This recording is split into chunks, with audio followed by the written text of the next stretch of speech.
Okay, challenge number 41. We have a very simple instruction. We have some kind of period. So your period one, period two, start and a date. We're looking for some kind of employee payment.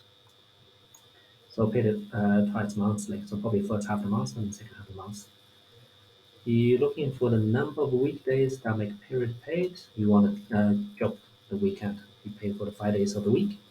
Okay. Then we want to group by. Now we notice that month is a bit annoying because they are not necessarily in the date format.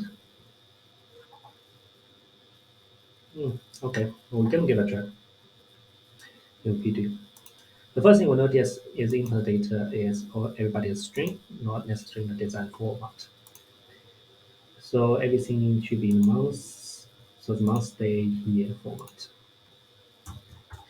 We could do is you could apply data rule 4 times, or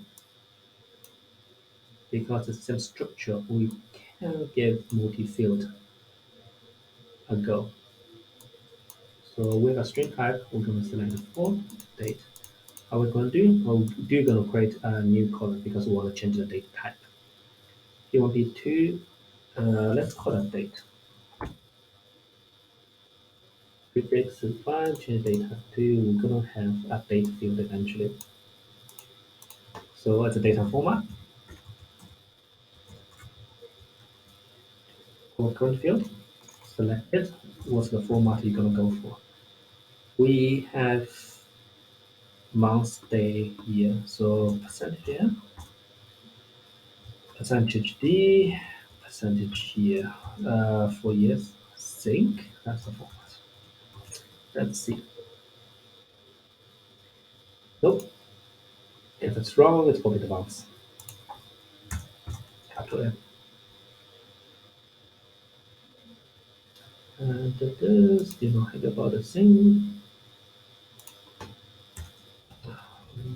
Let's use DP. 1, 2, 3, 4. Mm-mm. Hmm. Hey, if I have any issue regarding the multi-field formula, I just try to use regular formula because the regular formula has a screen to show you if you did it correct or not. Data format and field, that's P1, start date. Month, date, day, that's not right.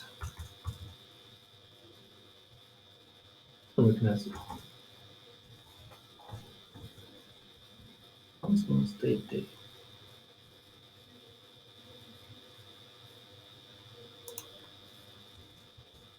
Percentage month, percentage day.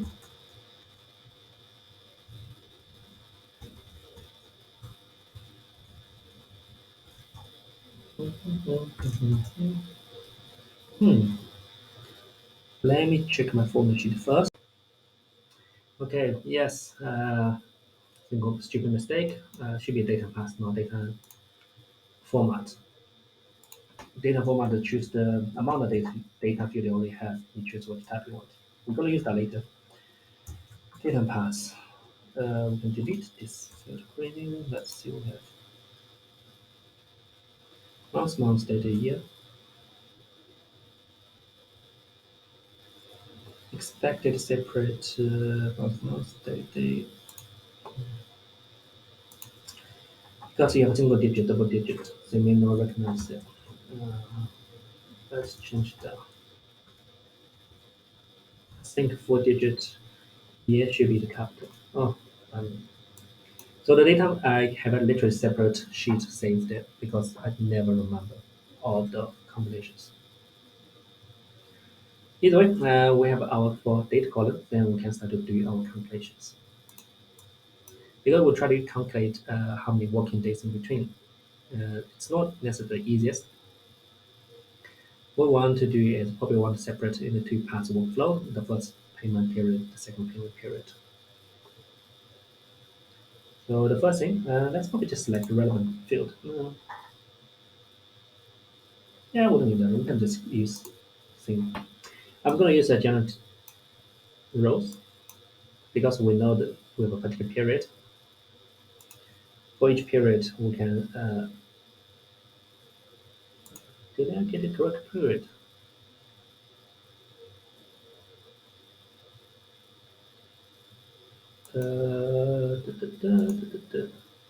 No, I don't think I'm getting the right period. So either month, month, day, day, month, day.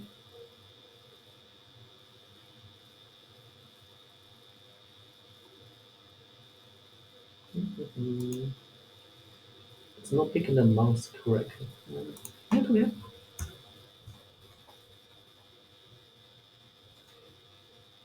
Yeah, speaking of. 15th. Okay, better. That's wrong. Eh?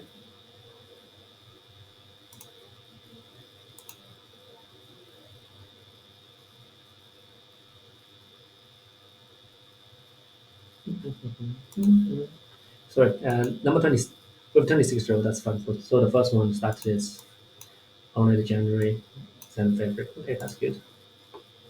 So we generate dates.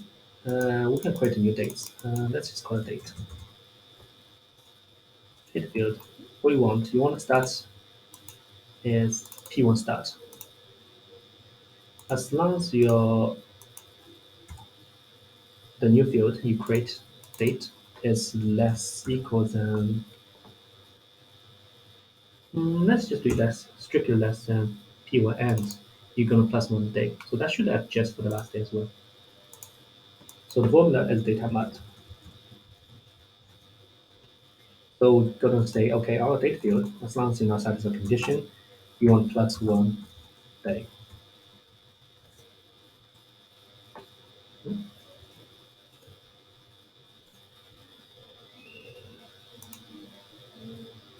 So for the first one, let's see. Okay, we need a less equals as well, so we want to get a 15th in the row. You can add a select in front or even add a record ID, make it easier to group. I don't think it will hugely impact the final results for this particular challenge. So because it will group by the date field, so it's okay. For the first one, we generate all the days. Period one, period two. Yeah, because it's looking for period one, period two, we cannot just pivot the whole thing to say for 1 month. So the period one, you generated all those days. Then you want to generate for period two. We're going to probably just duplicate.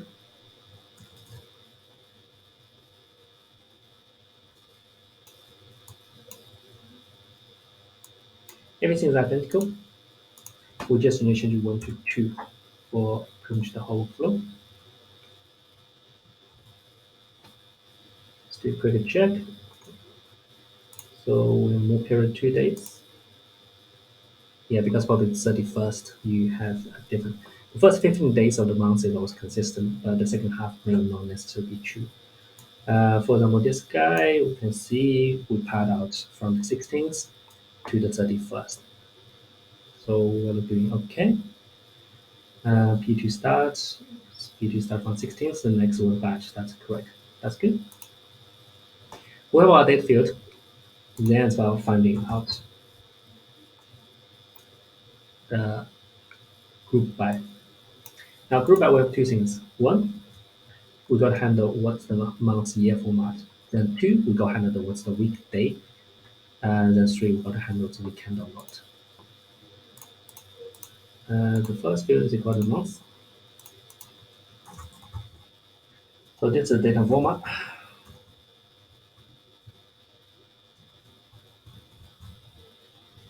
So we're looking at the date field.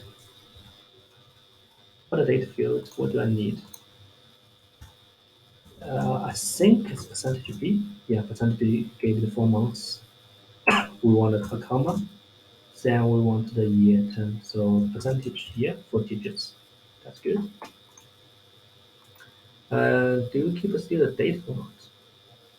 The final answer, I think, is that because we changed to that, it's a string format. So we're going to keep it as a string. Then we're going to have a weekday. So weekday, I think with percentage A. It's A, yeah, Tuesday. The last one, you want an indicator for the weekend.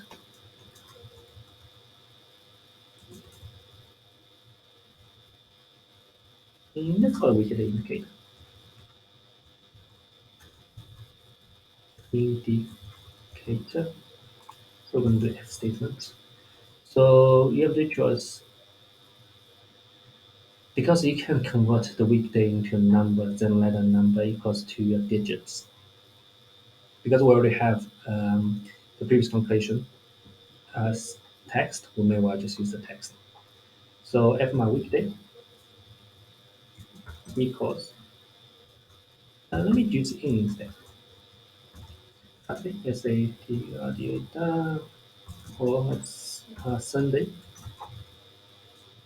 then it's 0, else it's 1. So this one I'm going to use int.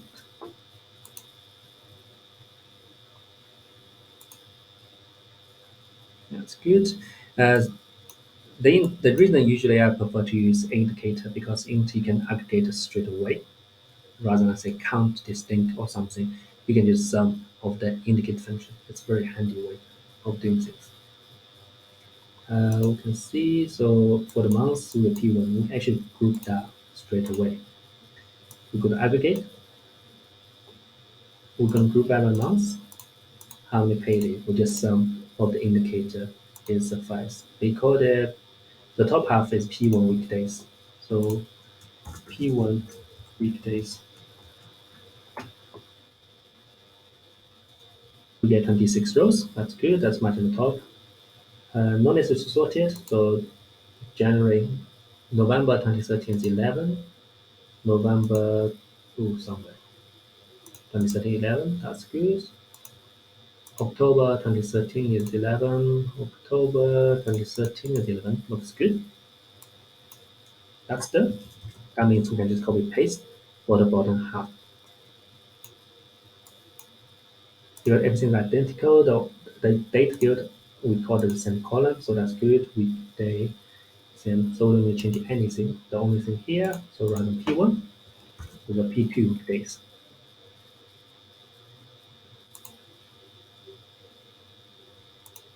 Good. And lastly, we want to join the P1, P2 together. We can do just a simple join.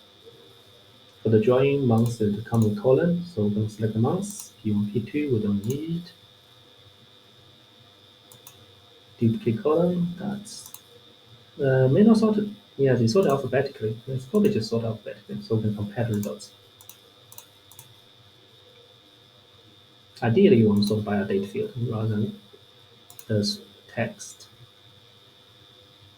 So if we click here, compare the months, yes, everything seems to match up, and we're getting our desired results. Okay, thank you.